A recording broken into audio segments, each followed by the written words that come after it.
सिलीगुड़ी की दिल दहला देने वाली घटना, मेरा क्या कसूर। नमस्कार, आप देख रहे हैं खबर समय, आपके साथ मैं आनंदिता।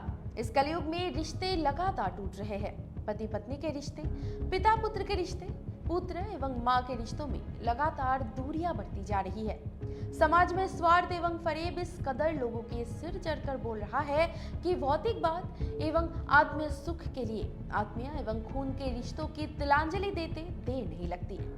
सिलीगुड़ी के निकट बागडोगरा और उत्तर बंगाल मेडिकल कॉलेज अस्पताल के आसपास घटी एक घटना दिल दहला देने वाली है।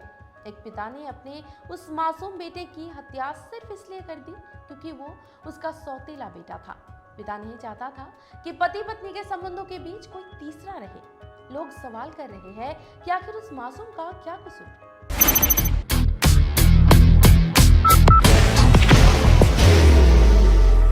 There will only be one insignia. Police सूत्रों, आरोपी पिता से पूछताछ, आरंभिक जांच और अन्य सूत्रों पर आधारित इस घटना की पृष्ठभूमि में समाज की बदलती और कलुषित होती विचारधाराएं शामिल है, जहां संवेदनशीलता और ममता सिसकती है और सिसक कर दम तोड़ देती है। शीतलकुची के रहने वाले उत्तम वर्मन ने सावित्री वर्मन से विवाह किया था।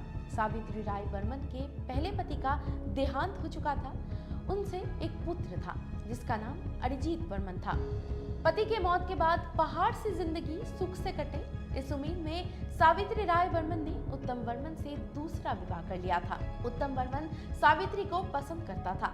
वो ये जानते हुए भी कि सावित्री एक बेटे की मां है, उससे शादी करना चाहता था। सावित्री वर्मन ने उत्तम से शादी करने के लिए प्रस्ताव रखा, जिसमें उसने कहा कि वो उसके बेटे को अपनाएगा और बाप का नाम देगा। शादी के बाद कुछ दिनों तक सब कुछ ठीक रहा। अरिजीत उसका सगा बेटा नहीं था, इसलिए वो चाहकर भी दिल से उसे अपना बेटा स्वीकार नहीं कर सका। दूसरी तरफ मासूम अरिजीत भी बाप के प्यार दुलार से वंचित रह रहा था। अरिजीत 13 साल का हो चुका था। वो कुछ समझदार और स्थितियों को समझने लगा था। उसे पिता उत्तम का बर्ताव पसंद नहीं आ रहा था, इसलिए वो उससे खिंचा रहता था। सावित्री वर्मन ने कोशिश तो की कि पिता पुत्र का संबंध करीब हो सके, उनके बीच की दूरियां मिट सके, मगर ऐसा नहीं हुआ। जब उत्तम ने अरिजीत को अपनाने की कोशिश की, उसके दिल से एक आवाज आ रही थी कि वो उसका सगा बेटा नहीं है। बस दिल की इसी आवाज ने सौतेले बेटे के प्रति नकारात्मक दृष्टिकोण दिया। इसी का परिणाम रहा कि एक साजिश के तहत उसे मार डाला। बाहर की भागदौड़ अब नहीं तोड़ेगा आपके घर का सुकून। SBM गोल्ड UPVC विंडोज, आपके घर का सुकून। अरिजीत की हत्या की योजना बनाकर उत्तम वर्मन कावा खाली इलाके में पहुंचा, जहां सावित्री वर्मन रहती थी। कुछ देर बाद उत्तम वर्मन अरिजीत को कुछ दिलाने के बहाने अपनी बाइक पर बैठाकर घर से निकल गया।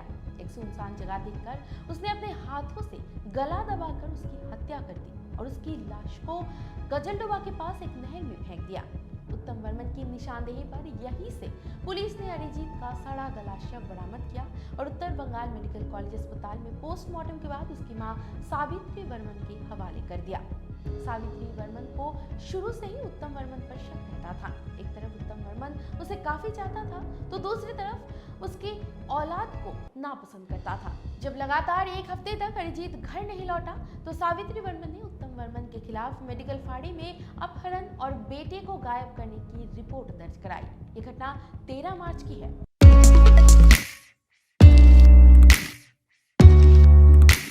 मनोकामना हॉस्पिटल, इस्कॉन मंदिर रोड, सेवक रोड, सिलीगुड़ी। मेडिकल फाड़ी की पुलिस ने सावित्री वर्मन की रिपोर्ट के आधार पर कार्रवाई करते हुए अरिजीत की बरामदगी के लिए उत्तम को गिरफ्तार करने के लिए शीतलकुची पहुंची और छापेमारी कर उत्तम वर्मन को गिरफ्तार कर लिया। उसे सिलीगुड़ी कोर्ट में पेश कर पुलिस ने पूछताछ के लिए उसे रिमांड पर लिया। रिमांड की अवधि में उत्तम वर्मन ने अपना अपराध स्वीकार कर लिया। पुलिस ने सौतेले पिता के खिलाफ हत्या, साजिश व अपहरण के तहत विभिन्न धाराओं में मुकदमा दर्ज कर लिया है। पुलिस इस मामले की तहकीकात में जुट गई है। आपको बता दें, ये खबर हमारे प्रतिनिधि सुरेंद्र श्रीवास्तव द्वारा लिखा गया है। आप हमारी खबरों को YouTube पर भी देख सकते हैं। Elevate your career at IIHM Siliguri, organizers of the International Young Chef Olympiad. Earn a degree with placements in France and Mauritius. Now in Kalimpong. बाकी के अपडेट्स के लिए हमारे साथ बने रहिए, देखते रहिए खबर